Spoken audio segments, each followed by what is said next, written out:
So, April 1991, Desert Storm is over, and I get an urgent call from a Jewish lady in Dallas who had heard me at a bar mitzvah in a conservative synagogue in San Antonio in November, December 1990. And she says to me, I've arranged for you to speak before the Council on Foreign Relations. It's the Dallas branch. The Dallas branch is called the Dallas Council on World Affairs. And get on the next plane and come down to Dallas. You're speaking tomorrow night. And I don't have to tell you, for those of you who know what the Council on Foreign Relations is, you do not get invited to speak the next night. And I didn't understand the exact circumstances, but she said, get the ticket. You know, a ticket from New York to Dallas is $200, but if you buy it the next day, it's $1,000. You know how the airlines are. So I paid the $1,000. They reimbursed me on that. I flew down to Dallas. And you have to understand, God has a sense of humor, because I was replacing Boris Yeltsin. Boris Yeltsin was contracted to give 4 lectures. He gave 2. The third, he got so drunk that he didn't show. They put him on a plane and they sent him back to Russia. The 4th night was paid for, so they flew me down with 24-hour notice. So you see, God had to get Boris Yeltsin so drunk that the doors would open for Avi Lipkin. And God has a sense of humor. When I got there, General Latham of the Council on Foreign Relations asks me, so tell me, General Lipkin, what is it like to be a general in the Israeli army? And I said to him, General? He said, aren't you General Lipkin? He thought I was General Chief of Staff of the Israeli Army, General Amnon Lipkin. And I said, I'm not General Lipkin, I'm Lieutenant Avi Lipkin. But you know, for people from Dallas, Amnon, Avi, it's all the same. And he introduced me as General Lipkin.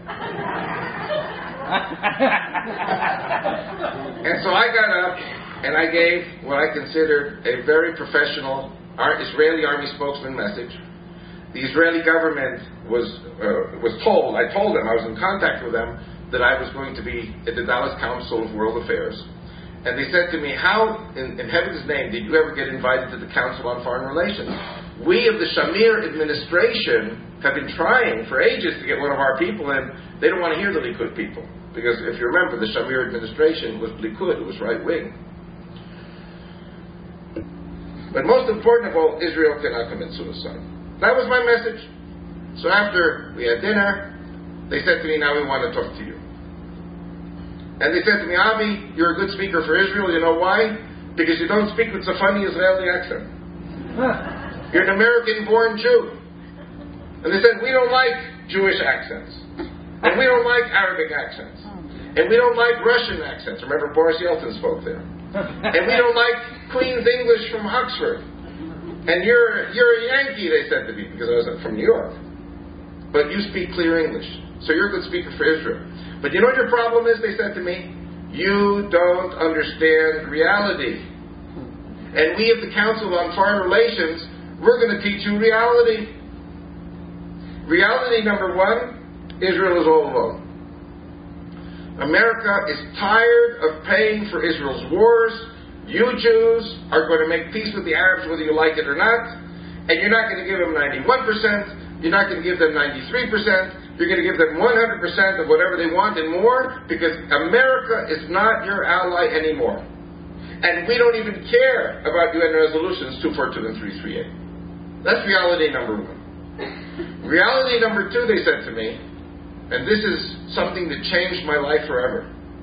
They said to me, besides, you have to understand, there's only one thing that made America great, and that's the barrel of oil.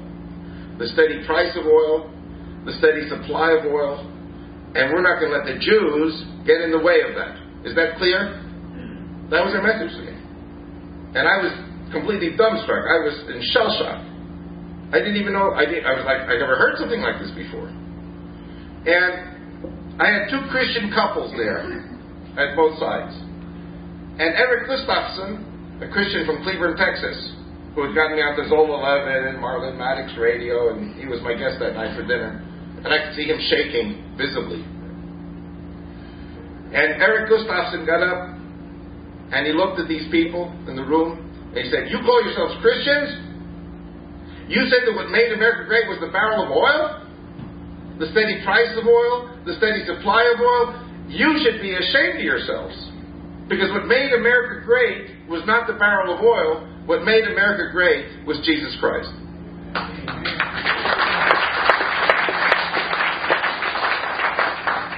And then his daughter got up, and she said with her Dallas accent, and Besad says in the Bible, those who bless Israel are blessed, and those who curse Israel are cursed. And she said that.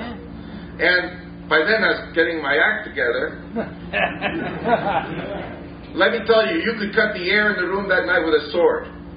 The air was so thick. It was a spiritual battle that I'd never encountered in my life.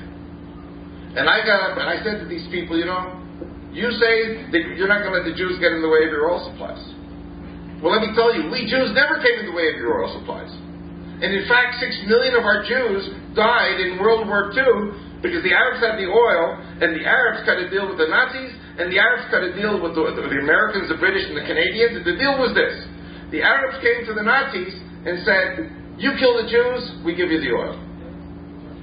And then the Arabs came to the Americans, the British, and the Canadians and said, you keep the Jews locked into Nazi Germany, don't give them visas, and we'll give you the oil.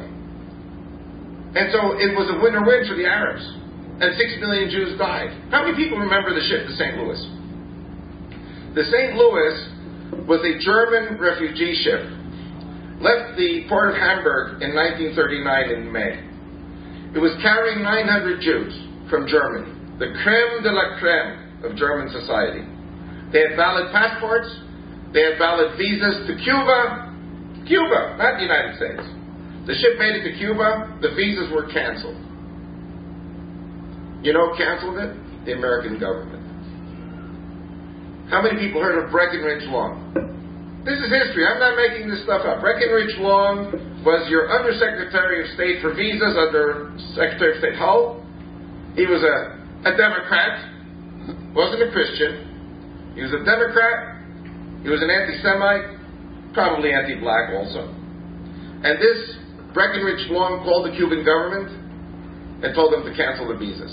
The ship could not disembark. The ship went back to Germany. By the way, it stopped 3 times off the coast of Florida, and the U.S. Coast Guard would not allow the Jews off the ship. No mercy. No mercy for the Jews. Then hundreds of Baptist pastors in Canada signed a petition begging Mackenzie King, the Prime Minister of Canada, at least allow the kids off the ship. No mercy for the Jews. So the ship went back to Nazi Germany, and 800 of the 900 died in the Holocaust.